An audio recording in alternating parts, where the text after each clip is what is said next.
After he moved out of 7 Racecourse Road here in New Delhi, the CBI will soon call on former Prime Minister Manmohan Singh. The coal taint is back to haunt Singh, who held the portfolio way back in 2005. The CBI Special Court today almost rejected the closure report on Hindalco and directed the Premier Investigative Agency to record Manmohan Singh's statement. After all, the buck stopped with him. On the controversial allocations, where the court didn't spare Kumar Birla either, the court put it bluntly: record the statement of the then Coal Minister. What was the role of Kumar Birla and the letters he wrote to the PMO?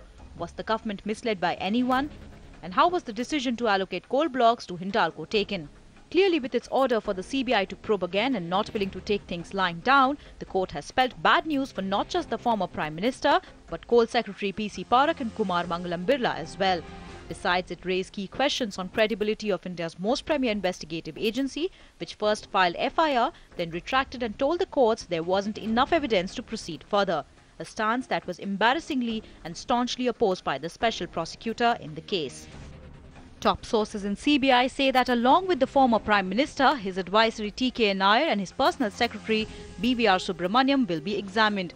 And for all this, the investigating agency has time till 27 January to wrap up this leg of the investigation before a status report is being presented to the special court.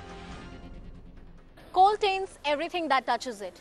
So policymakers, no matter how big, corporates, no matter how influential, won't be spared, was the loud and clear message from the special court today.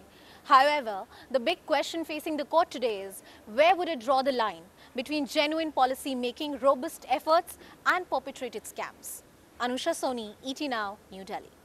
Let's get you more perspective on that big twist in the Coalgate story. PC Parakh, former Coal Secretary, joins in with a quick take. Mr. Parakh, closure report not acceptable. CBI has to reinvestigate the entire case. What do you make of this flip-flop and how unsettling is this in a way?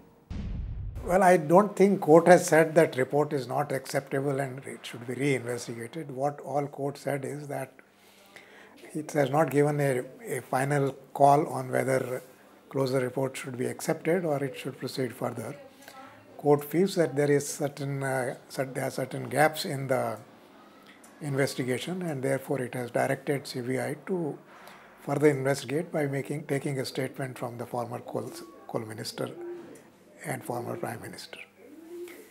So I think if court feels that there are some gaps in this investigation and it wants some further information, court is well within its right to seek any such additional information. Mr. Parakh, you have for long argued that the buck stopped with then Coal Minister Dr. Manmohan Singh, and which is why he should have been questioned. Now the court is of similar opinion. What, according to you, will the difference be with this development taking place in that entire case? Well, on the very day on which CBI filed this FIR, I had very clearly stated that this was a very fair and correct decision. But if CBI feels that there is a conspiracy in this case, then everybody who is party to that decision, which included the Prime Minister, who was then Coal Minister, should be part of that FIR, and without everybody included, you can't have a conspiracy. So apparently court has perhaps felt that since CBI felt that there is a conspiracy, and I mean, conspiracy cannot be complete without somebody who has taken the decision being also investigated.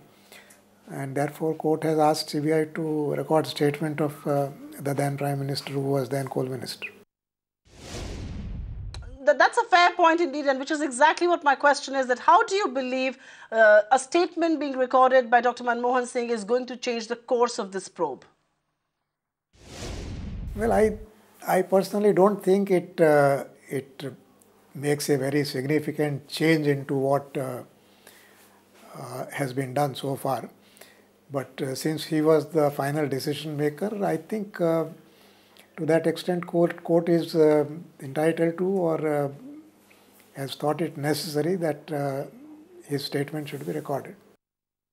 Parakh, thanks for joining in with that perspective on that the twist in the coal scam case as well, with the former Prime Minister Manmohan Singh being asked to make a statement by the court. Find us on Facebook at facebook.com/ETNow and don't forget to click the like button. You can also follow us on Twitter at ETNowLive. To stay updated with all our programming, hit the subscribe button on our YouTube channel by logging on to youtube.com/user/ETNow.